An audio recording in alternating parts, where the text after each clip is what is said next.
people tuned in. So I guess let's get started. Yeah, so again, welcome to everyone who's joined us for the Eye-Watering Cost of Dull Media webinar. Maybe you caught the first iteration of this at Cannes.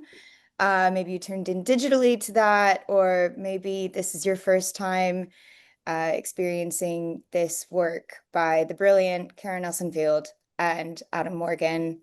But please enjoy. The presentation's going to run for about 30 minutes, give or take, and there's going to be an opportunity for questions at the end. We've got some monitors here at Eat Big Fish HQ, so please drop in your questions whenever you feel inspired, and we'll pick up a few of them for Adam and Karen to answer. And any other thoughts, just please use the chat. We're really interested to hear what you think of this. So I will hand it over to Adam and Karen. Thank you so much. Thank you, Jamie. Thank you, Jamie. Good. Well, thank you all for joining too to this next stage of the Cost of Dull project. I'll give you an overview towards the end of where we are in the Cost of Dull project as a whole, and indeed what comes next. But this very significant chunk of work that Karen has been at the heart of. Really delighted to have a chance to share it with you today. And obviously there is a lot of very considerable body of very serious research that's been going on. But I just wanted to start with a fun piece that actually came out that Karen and I and the team did for Cannes to start with, just to give you a flavour of it, to picture you were there. So after last year's presentation, which I'd done with John Evans after work with Peter Field and the IPA and System 1, looking at the cost of dull content, I had a guy who was the head of a French agency who wrote to me and said, I want to replicate this cost of dull study in France. And I said, that sounds very interesting. What is the cost of dull in French? And he said, it's le coût d'ennui. And I thought two things. One is, what a fabulous language French is, that even dullness sounds somehow sexy for if you're a French. But the second thing is that ennui felt like a kind of rather sort of wonderfully cheesy 80s fragrance. So we thought, okay, let's launch a new fragrance in Cannes that we'll call Ennui. And Ennui would have the scent of burning money, and we had a number of images that kind of brought it to life. And actually, were you in the real room, we would have sprayed a bit of you gently with Ennui, and you'd have smelt this very rich acrylic smell. And I just wanted to give you a flavour of it because a wonderful writer called Nick Parker helped us write some aroma notes of Ennui. And I just want to give you a little flavour of it. With this new fragrance, Zeitgeist Parfumier Maison Dull have crafted a signature scent for our times, insipidly capturing the extortionate aroma of dull. In the base notes, we can detect the drabness of Zoom calls, sighs of resignation, and a je ne sais quoi of weary conformity. With the heart notes, we pick up a nose of listlessly hand-picked wallflowers, and in the top notes, we can enjoy the intoxicating acridity of burning money.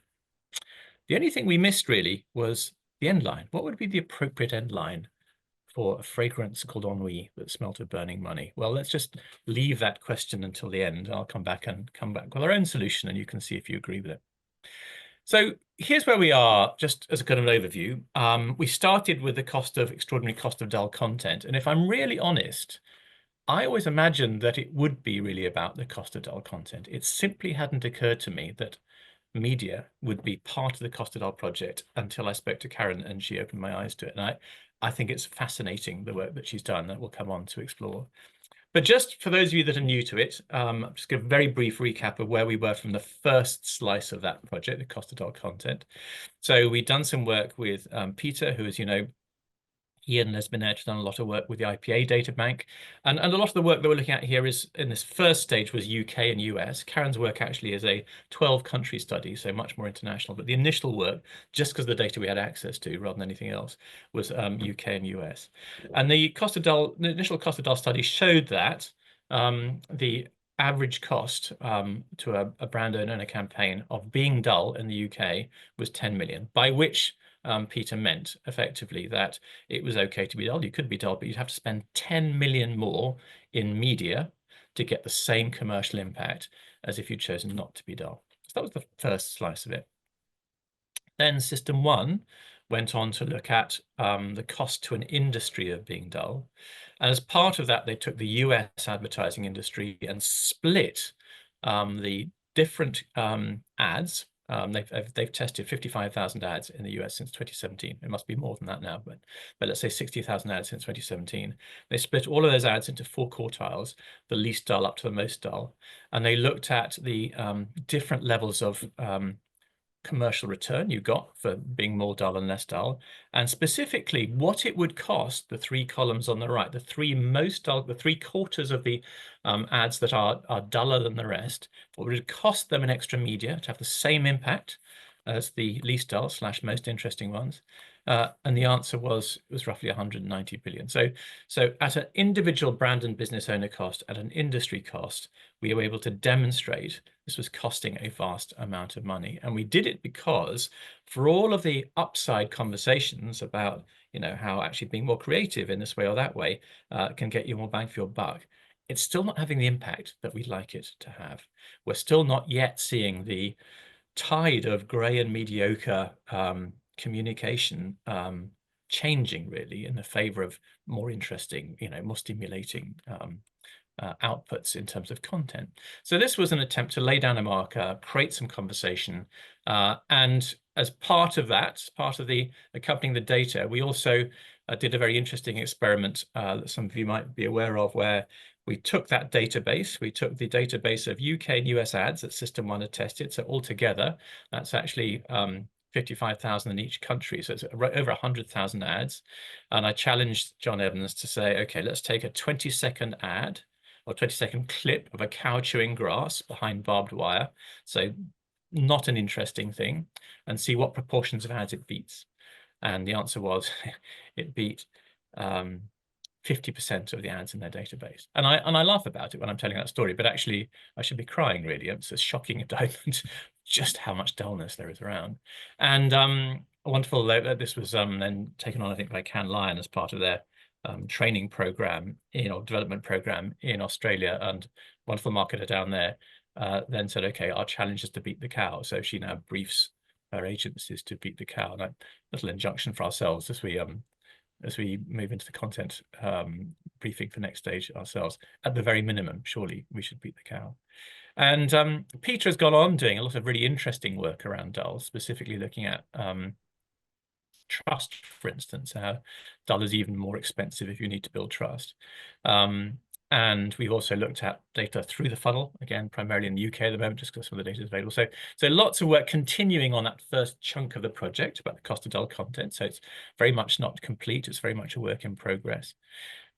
But now we're going to turn our attention to dull media with Karen. And Karen kind of came along to Peter and I and John and said, I think it's fascinating the work you're doing around the cost of dull content, but I'm not convinced dull content is the most expensive part of the dull mix.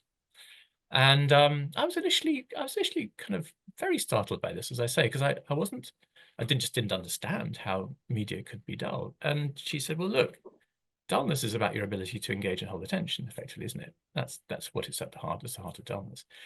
Media has exactly that issue, but the costs of it are potentially even higher. Why don't we have a look at seeing how that plays out? So that's exactly what this is going to be about, really. I'm going to hand over to Karen in a second, and she's carrying the heart of this whole presentation, because it's very much her work, and I'll come back again at the end.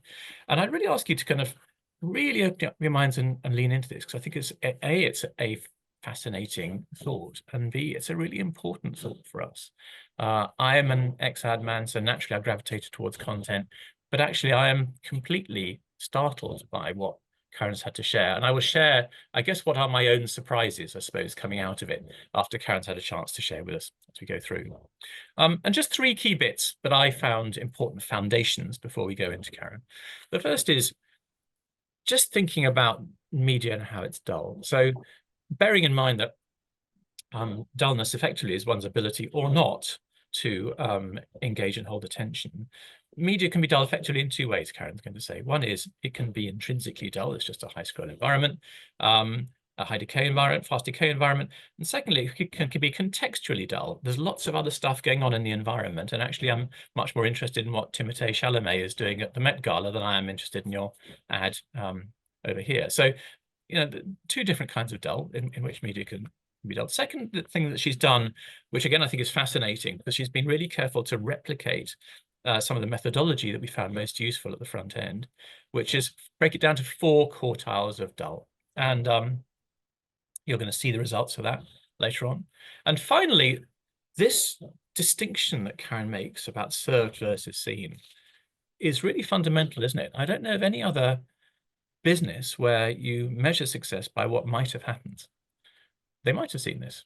So let's actually, charge on the basis of what they might have seen rather than what they actually have seen, what actually has happened. And this fundamental distinction, which lies at the heart of so much of the wastage that Karen looks at and quantifies, again, I think is just painfully obvious when she talks about it, but it's something we're just not talking about enough. So I'm going to hand over to Karen, who's going to, as I say, share some extraordinary findings with you, I think, based on her work. And then I'll come back afterwards. And I'm driving, so Karen's just going to instruct me when to pass on the slides. You are. That was amazing. Again, Adam, thank you so much. And to your point, it was a super important for me to replicate what's been done so that when we get to the end point, which is the cost of dull media, there is a representative difference or a relative difference, I guess, from, one study to the next. And I think this is the most genius part about the series that Adam's building. So let's start here. No one sets out to buy dull media, and we're going to talk a bit about what that actually means in a minute, but that's exactly what is happening. Most people don't realize how much dull media they're actually buying. And dull media is, in this case, when impressions, and we talked about this a second ago, are served but not seen. It's when you think someone's paying attention to your ad, but actually they're not. So we kind of talk about this being the largest biometric study of its kind on dull media specifically.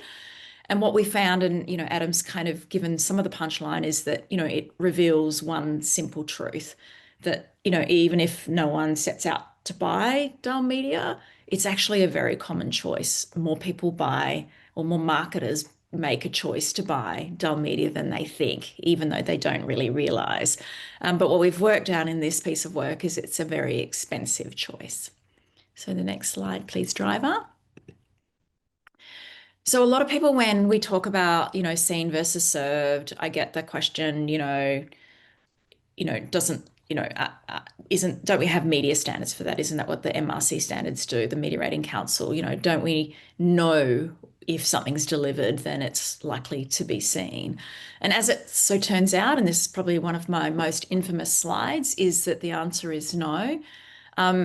The reality is around 75% of MRC accredited ads get zero attention. So have a think about that. So that's, most of the ads that you invest in using a currency that you are given to trust or asked to trust fail to actually deliver what you expect. And what you expect is someone looking at your ad. It's not that much of a stretch to ask that. And it's not because the standard's bad, and I've had these conversations myself directly with the MRC, but it's because of this little tiny thing, which I call the Achilles heel of modern measurement, which is time in view. So time in view, most of you would know, is how long the ad presented on screen. But the reality is that is a metric that serves us no purpose because it tells us nothing about how a human actually views. It literally only tells us how long it's on a screen.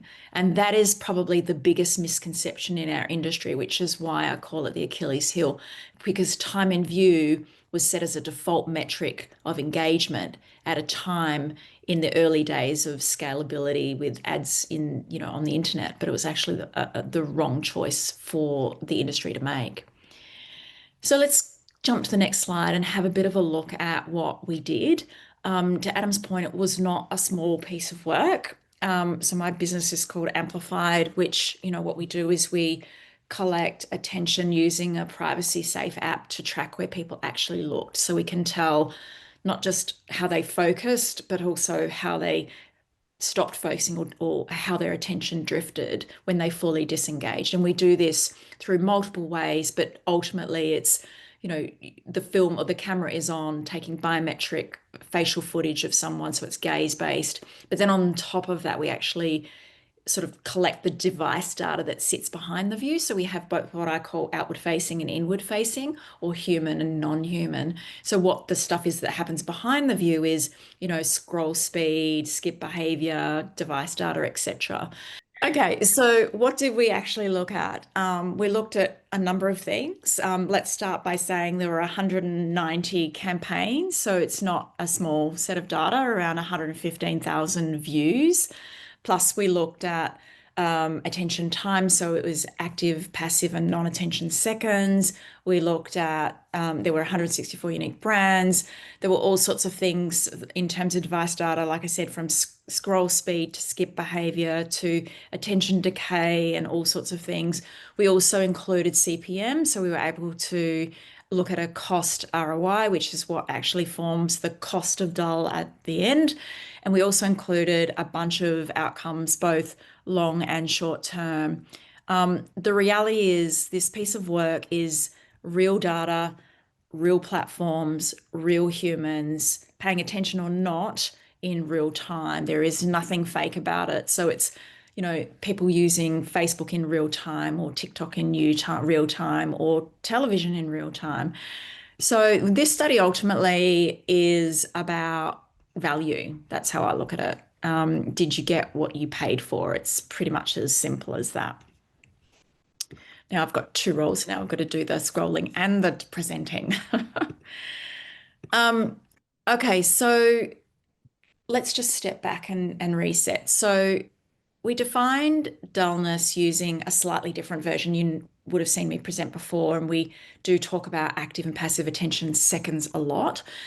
But in this case, I wanted to use something that represents the reality of seen versus served. And that is what I call attention volume. And I did actually write a paper on it. So have a look. It's called The Missing Availability, and it's on the WARC platform.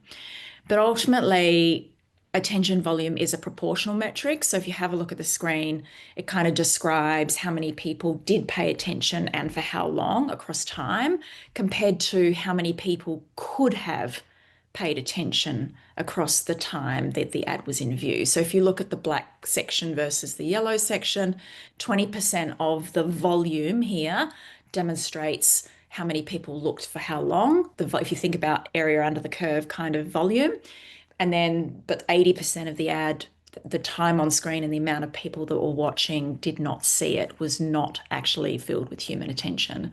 So what this does is it kind of gives us a really clear metric and simple, because it kind of captures both attention and inattention, and they're both equally important. It's a measure of what you've paid for, but what you got versus what you didn't get. So it's a perfect metric for a study like this. And so so when you see the numbers in here, rather than just time all of the time, we use this proportional volume metric. And it's a true representation of seen versus served. And it's interesting because, I work very closely with one of our data scientists, and her and I have done some work on attention volume for a while, and it actually is the best predictor of ROI we've found. So, we're big fans of duration metrics, but we see that when you combine duration and reach, essentially, across time, it's an even better predictor of ROI than duration alone. And that is because of what I said, which is that you're capturing what it is proportionally out of 100% that is possible in that period of time while the ad is on screen. So to Adam's point earlier, this is perhaps, if you were in the cinema on the day, I would have said, in the presentation on the day in France, I would have said, grab your cameras, because this is one of those, I think, moments where it's really, really telling, before we even kind of get into the deeper analysis. But what we did, to Adam's point, is we categorized 4 levels of dull exactly as they did last year for the System 1 work. And like they did last year, what we did is we split it into the 4 quartiles, but this time by attention, volume, not emotion. So that's the biggest gap. So they did emotive ads, the number of emotive ads, or I think it was the degree of emotion, whereas I've done essentially the degree of attention, so attention volume. And you can see pretty quickly that non-dull is never perfect. So classic case in point, 59% out of 100% volume is still not perfect. You'll never get 100% of attention 100% of the time. I think we all know that. But what is obvious is as the levels of dull get worse or go duller, if that's a word, not only does the volume levels change, but the amount of time that is actually paid attention on average gets worse and worse, down to the bottom quartile, which is extremely dull, which is almost illegal, that you pay for an ad where there's not just 1 second of time, but only 6% of the volume that you paid for is having any attention paid at all. So if you flip that out, 94% of impressions weren't seen. That's pretty crazy. So as you can kind of imagine, if we looked at early indicators of the study, I could kind of see pretty quickly that there was going to be negative consequences of, high volume, high attention seconds, low volume, low attention seconds. And the first one is that the early signs were there to say that the higher, the difference between, the top quartile and the bottom quartile is a difference in 37% negative brand conversion, lower brand conversion per dollar. So that's starting to tell me that there's an ROI issue. And then also the long-term ROI. So let me make that clear. With the long-term ROI, I actually used other data in the study as well. It wasn't just ours in terms of the data we collected. And I think that's a really important piece, particularly on the long-term side, that the metrics showed when we ingested that data, you could see the same sort of results. So this was a bit of an early indicator that something was wrong with this gap between non-dull and extremely dull. And I will say, and we only put 3 in here, what we also did find, and I expected this to happen, right? This is not unexpected that, we see variation between best and worst, but I think the thing that was most striking was the systematic and brutal decline that was in lockstep. So pretty much in every metric that we looked at, there was a near perfect collapse across and in equal measures across all different outcomes. So this sort of shows you that it's not a creative issue, it's a structural media problem. So that kind of gave us rise to know that we were onto something. I think Adam's back on, so he's probably nodding. So this is kind of why. So if you think about the opposite of attention, it's distraction. And if you think about what distraction means, it means wastage, right? So if you think about the flip side, everything else was negative. If every, the reality is that wastage actually increases, and this is why performance starts to fall apart so drastically. While dullness increases, so does wastage. When attention diminishes, so do outcomes, which is what you would expect. So the reality is the best to worst level of dull rendered 130% wastage level, if you like, of impression time. So ultimately, when the flip side of that is when your campaign skews extremely dull, like we said before, only 6% of the audience paid attention to the campaign that you have spent quite a lot of money on. Sorry, I'm doing multiple things at once, which is usually good for a female. So let's sort of see. So what you expect to happen. Like this is, let's start to talk about some of the consequences, because that's obviously the reality of what the data shows us. But what are the general consequences of that? What do you expect happens when there's that much wastage? I think you'd be a pretty average marketer if you didn't think that, being invisible didn't bring on a whole set of other problems.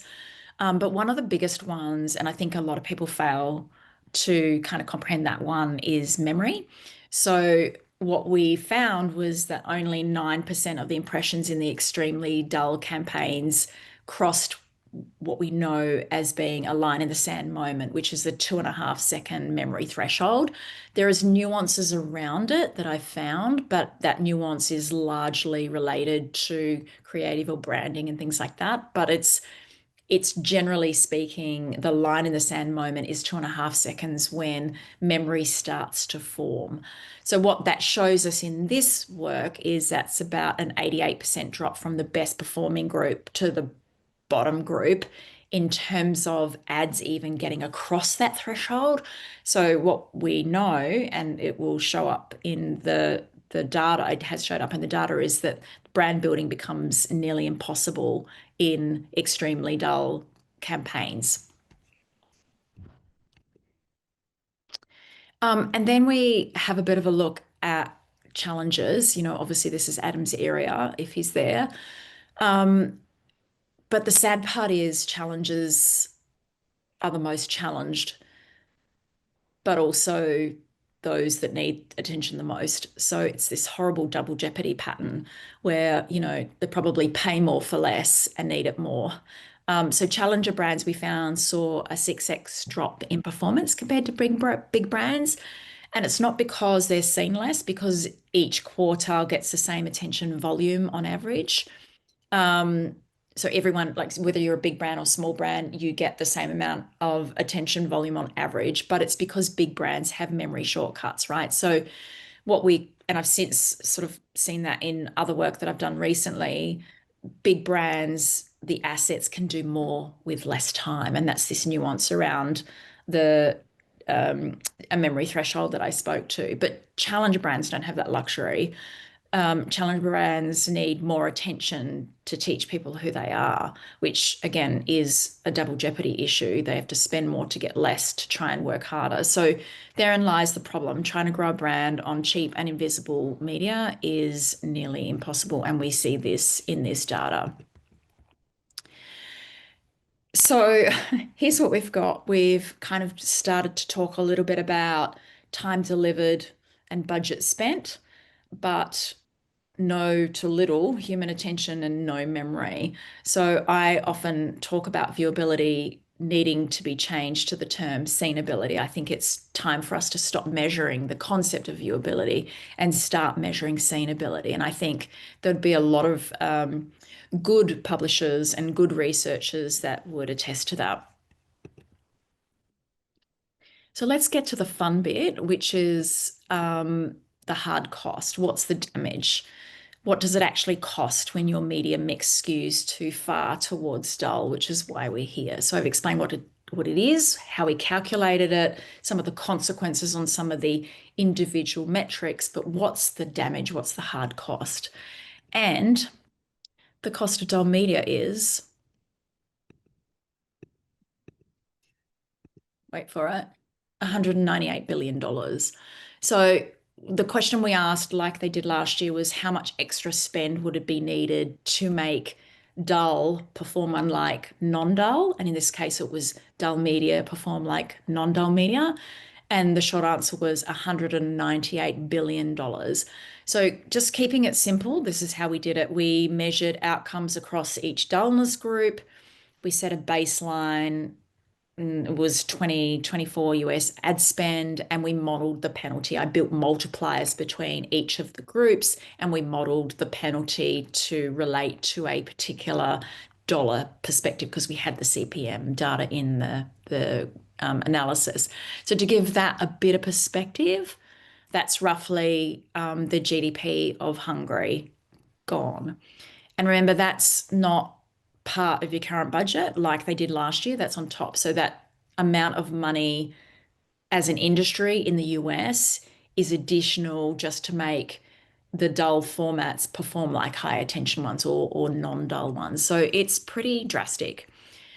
But this year, we took a bit of an extra step. So I wanted to make sure that we could bring it back down to an individual marketer waste. So last year, the number was industry waste. I just explained what the industry-wide waste looks like in the US. But if we kind of try and go beyond the abstract and bring it back to every one person in the room and how it would relate to you, all we had to do, I had the model, all I had to do was change the baseline. So the baseline now becomes the average monthly spend per advertiser in the US versus the whole of industry spend.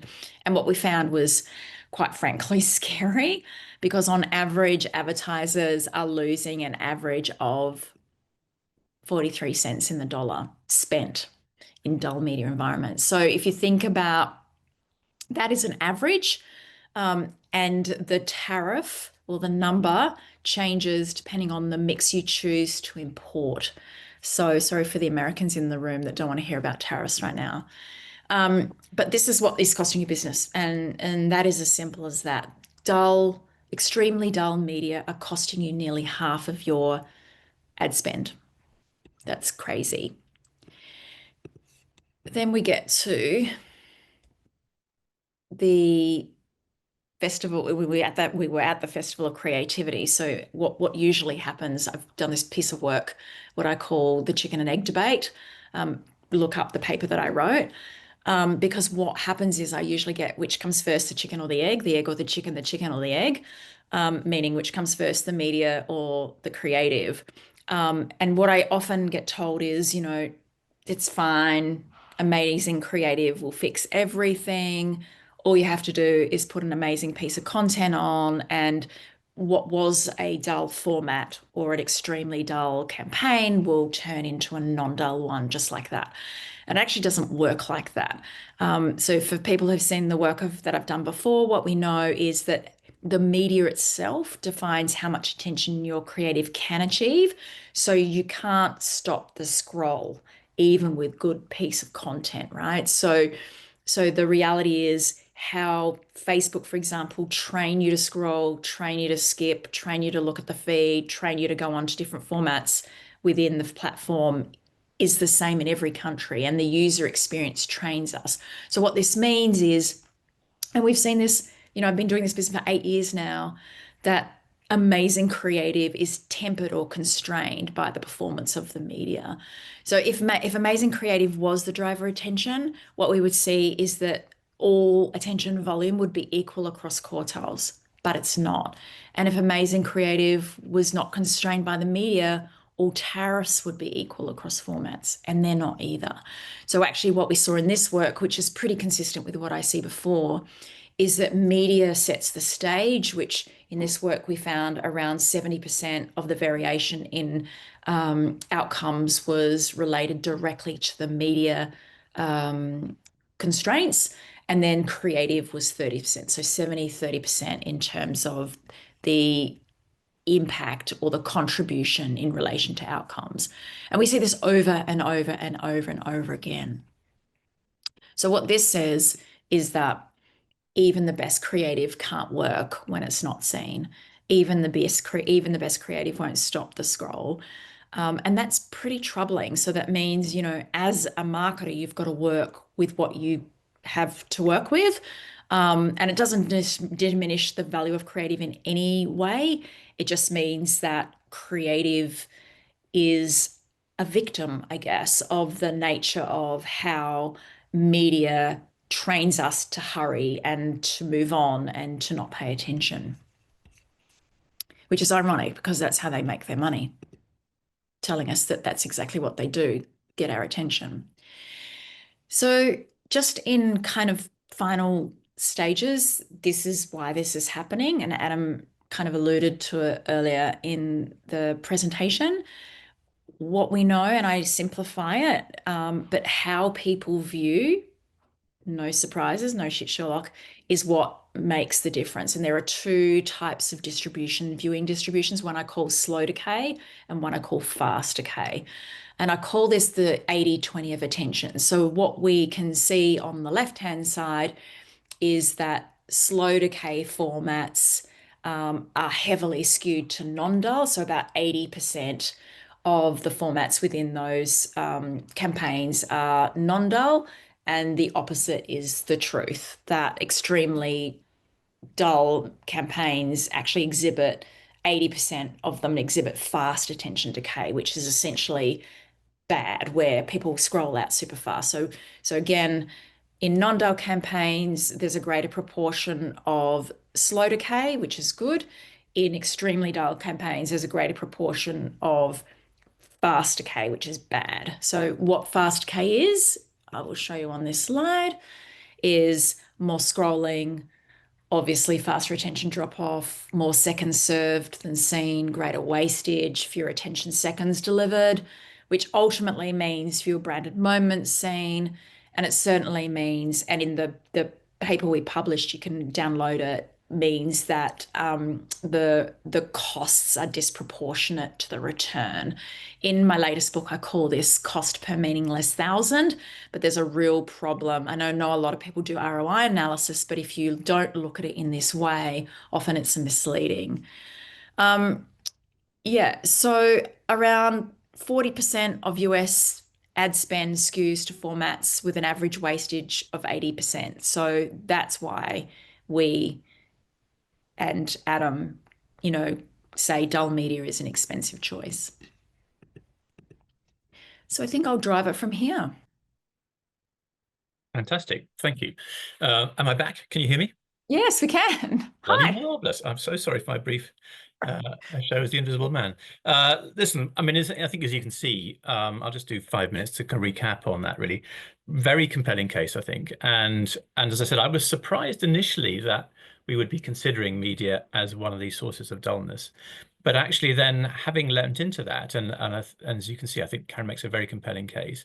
There were 3 things that really struck me about it, if we could have the next slide.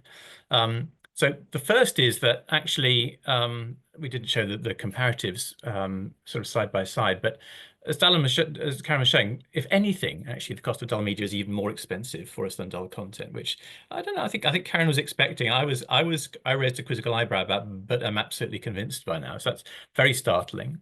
Second thing, next slide, is that it isn't just expensive, as Karen was saying. When you get to the bottom levels of it, it just doesn't work. Particularly if you're a challenger, it just doesn't work at all. So there is a big difference between the cost of dull content and cost of dull media in that regard. And then finally, this point about how dull media can defeat even the strongest ads. I mean, that is a really sobering wake-up call for those of us like me who spent a lot of our life before setting up a consultancy, working in advertising, and kind of assuming that it would conquer all, but it doesn't. So throughout all of this, we as Eat Big Fish, as some of you may know, we are a consultancy, international consultancy specializing in challenges, and have been developing a series of tools that people can use and we can work with clients on, exploring how they can think about really challenging dull and in a very systematic, deliberate way within their teams, with their partners, with the kind of C-suite. And those tools form 2 parts. So the first part is a series of frameworks and exercises like the one that's on the slide here. The second is starting to have a conversation. We're looking at a partnership with Karen Crum and a team at EY about how we frame it in the language of the CEO, in the language of the PE investor. And so translating all of this into stuff that we can use in those 2 different ways is a very important part of it. And the project itself, we have looked at year 2, we're seeing it as a 3 or 4 year project. First year, 18 months, was about dull content. Second year is about dull media. We are hoping and think we've found a very exciting partner to look at the cost of dull product next year. And then that really will be a wrap around the different partners, I should say, which is, so Karen, us, Peterfield, System 1, and possibly a couple of others before the project is through, putting this together and sharing it publicly, because we are trying to do something on the benefit, for the benefit of our industry, about the waste and the cost in all sorts of ways that's going on. And the question, I suppose, really is, we've seen the data, we've talked about the language, seen the provocative tools. What is it going to take us? What's it going to take to make us really more intolerant of dull? So I hope the data and hope showing the kind of cost of dull will be part of it. But are there other kinds of frames that would be useful? For instance, we could start to look at, I mean, just thinking about it, if the cost of your supply chain suddenly dramatically jumped, if the cost of competitive activity against you suddenly jumped to the kinds of scales of cost that we're talking about here, we as businesses would focus all of our attention on those and do something very dramatic to remedy it. That's just not happening here. And yet it is, as Karen is saying, it's a choice. It is a choice to be dull. Up to now, perhaps it's been an unconscious choice. We are trying to make it now a more explicit and conscious choice, and therefore force, precipitate, stimulate all of us to make more of an intervention within our businesses. Next chart, please. Part of this, if you're interested, is a podcast that eatbigfish and I have been doing called Let's Make This More Interesting, which is a series of interviews actually with people outside marketing, people whose jobs is to make dull subjects interesting, whether they are physics teachers or reality TV show producers or documentary makers, whatever they happen to be. What can we as marketers learn from them? Because it feels to me like we need to draw from the most interesting minds and expertise about making dull subjects interesting. So do tune into that if you're interested. That's part of the stimulus for the tools that we're creating. Next slide, please. And just leave you with two thoughts, really. One is, for all the sophistication of metrics and complexity of metrics we now have about how we measure what works, let's go back to the 1960s. This is the single dial by which they used to measure cinema ads in LA in the 1960s. Somebody shared this on LinkedIn with us, and I thought it was fantastic. So they simply used to ask a simple question. They get the audiences, having seen the ad in the cinema, to rate it on a scale of 1 to 5 on this simple dimension. Is it very dull, dull, normal, good, very good? We don't ask that question anymore, really. We ask lots of other very interesting metrics, but not this one. And perhaps this is the only one we should really be focusing on. And so final couple of slides. And this is really important to us, isn't it? Because we're really in the foothills of dullness at the moment, you might argue. It's going to get much, much worse, where big tech is promising very, quote unquote, efficient solutions that are supposedly more cost effective. It will be very seductive for businesses, for CFOs, for all sorts of people to slip into accepting those offers. And actually, as Karen was saying, they could be possibly the most expensive offers one ever accepts. So this is a really good time for us to get very clear about exactly what is dull and what isn't, and what it's really going to cost us. Which brings me to my line. I said at the beginning, we want an end line for ennui. What is it? I think it only is one, really, which is, can any of us really afford it? And actually, of course, if we spread more generally, we've been talking about cost of media today, but part of the whole thesis of the cost of dull is how we all show up all the time. Yes, of course, in our advertising campaigns and media campaigns, but also us as individuals within our businesses. And there's a question of, have we accidentally put on a splash of ennui this morning, and how much is it going to cost us by this evening? I think it's a very live question. How can we all be more interesting and compelling in the way that we take this to our businesses, as well as in the content that we express? So if you are interested, there's two reports. There's a fantastically good report that Karen has been alluding to, which plays out all the detail, all the work she's done on this on the left-hand side. And I'm going to give you the QR code for that in a second. On the right-hand side, the eatbigfish team, Sarah and Jamie, Helen, and a number of us have put together a series of very interesting interviews with people who are actually battling banality in their individual businesses, and just a brief, nod to that tool that I talked about earlier on. So two different bits of stimulus and a good complementary pack. Here they are. Do use them if you want to, and equally you can contact us afterwards and we'd be delighted to share them with you as part of that. So we're now going to go into questions. We've got about 10 minutes for questions for those of you who can stay on. I know there's been stuff popping up in the chat. I haven't been paying attention to it, I'm afraid, nor has Karen, but Jamie, perhaps you can talk us through it. Yep, that's okay. We've been watching the questions roll in, and there's some really good ones. And thank you again, both of you. That presentation, I feel like, just keeps getting better. First question, one for both of you. What impact do you want this to have on the industry? I'll start. So I think I'd like, first of all, the cost of dull to become common parlance.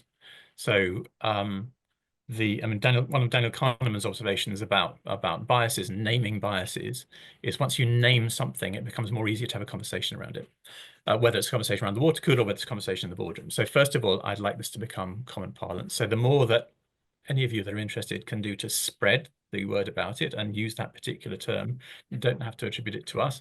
I just want to get it out there as a particular concept so that we can talk about it. The second is, I think, start to make interventions. We are trying to create tools for interventions. We're interested in other tools for interventions. We're interested in other sets of data. So anything you can do to help make that a powerful intervention would be useful. As you can see from the setup of the project, there are a number of project kind of owners already in it. me, Karen, John in System 1, Peter in the IPA. So we are trying to be a kind of a broad kind of church kind of moving forward. Again, we're interested in data. We're interested in people who've seen interesting data. Our data is very much skewed towards UK and US in terms of content at the moment. Karen's is broader. So just interested in people's thoughts and the ability to kind of help make interventions within their business, really. Karen, what about you? Oh, look, I think that you just said the same thing, but in a different context. I mean, ultimately, the language around seen versus served is for the same purposes, trying to make it nice and simple, but people really kind of understand in a very simple way what we're actually dealing with. And I think the second piece of that is around course correct. I call it, consequence versus course correct. So, building tools that actually, or using tools that actually measure attention versus viewability alone, I think is a really important thing. And I think that's where it's headed. A lot of people have kind of accepted the truth that attention and time and viewer attention and viewability don't mean the same thing. So it is turning. I mean, I started this business 8 years ago, and people were even asking me, why is attention even important? Today, we kind of are at a point where there are different tools across the product ecosystem, and it is, to a point where now there are MRC standards around what good attention looks like, or as in from a measurement perspective versus not, which is an incredible transition from, thinking about wastage. So I think we have the same agenda, which is why this work and last year's work so well together.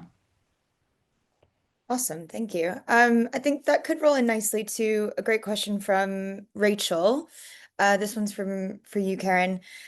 She said, "I'm sadly old enough to remember the ironing board study where they were able to demonstrate that listeners absorbed radio advertising messages in spite of not actually listening. Does a different effect show up in this data for more passive media channels?" So that's actually a really good point, and we do collect passive as well. So there was a reason and a rationale as to why we used active here to keep it nice and simple, but ultimately there are nuances with passive, and I think it's in the report.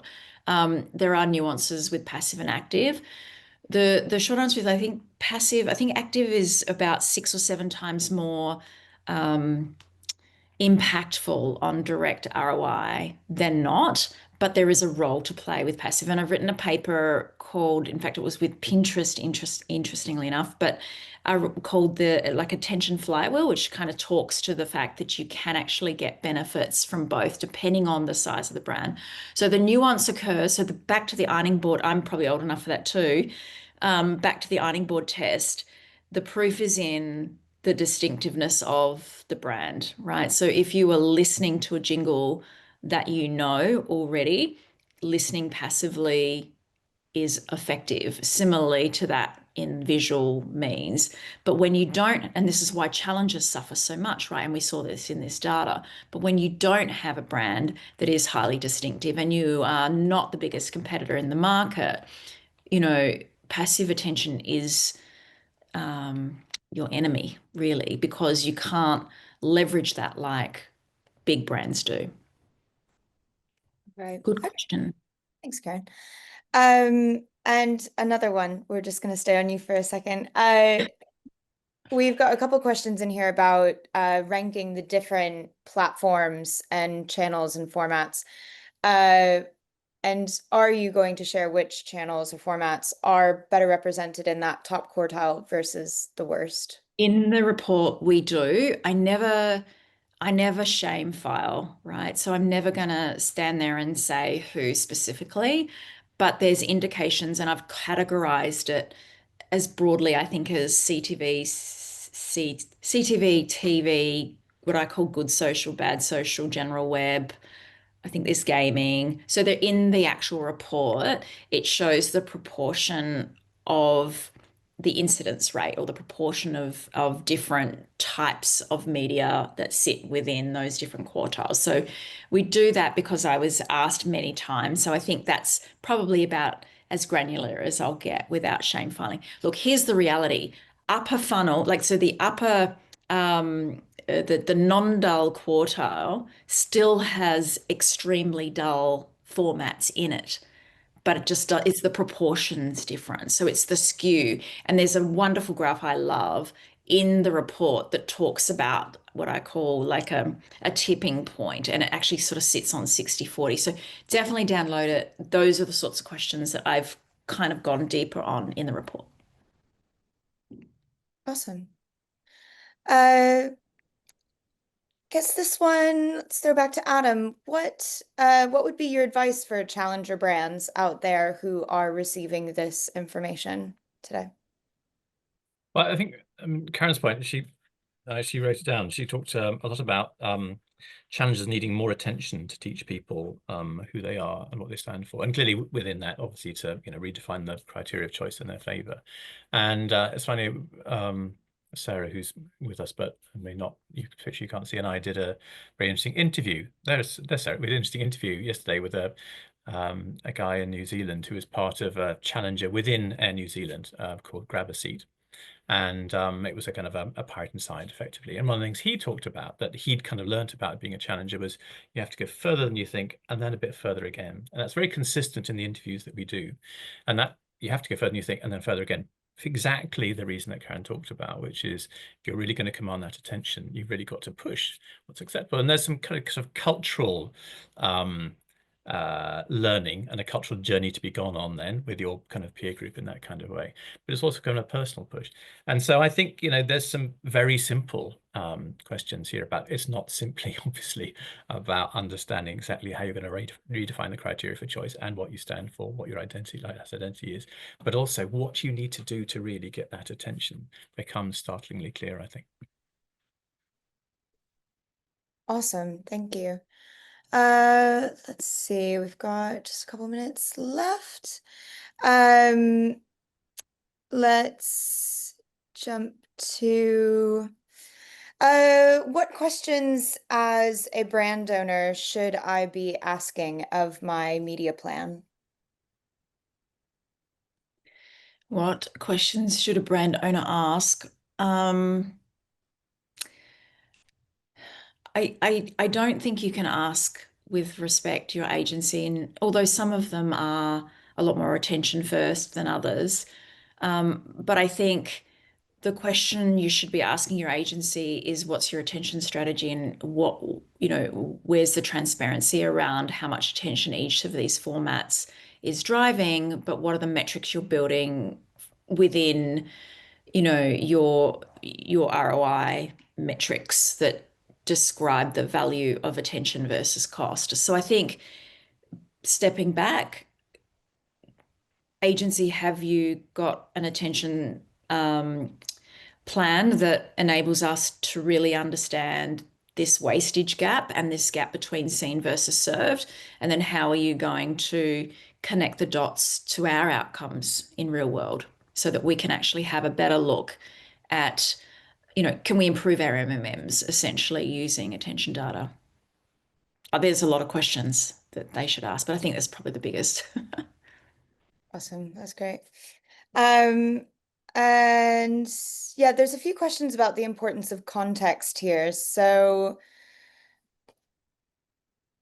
who is looking and when? So it's interesting. So I often get asked, sorry to interrupt you, Adam, if you were going to start, but I'll often get asked about nuances that sit within it. And there are, right? So if you think about any kind of average distribution, there'll always be a midpoint. And what we see is that, the platform and the format defines how much attention you can achieve the most, but then there are little things around that can either kind of push you above the average or below. And some of them are demographics, not as much as you think though. Although demographics is also largely comes down to the familiarity that you have with the format. But things like, unexpectedness, emotion.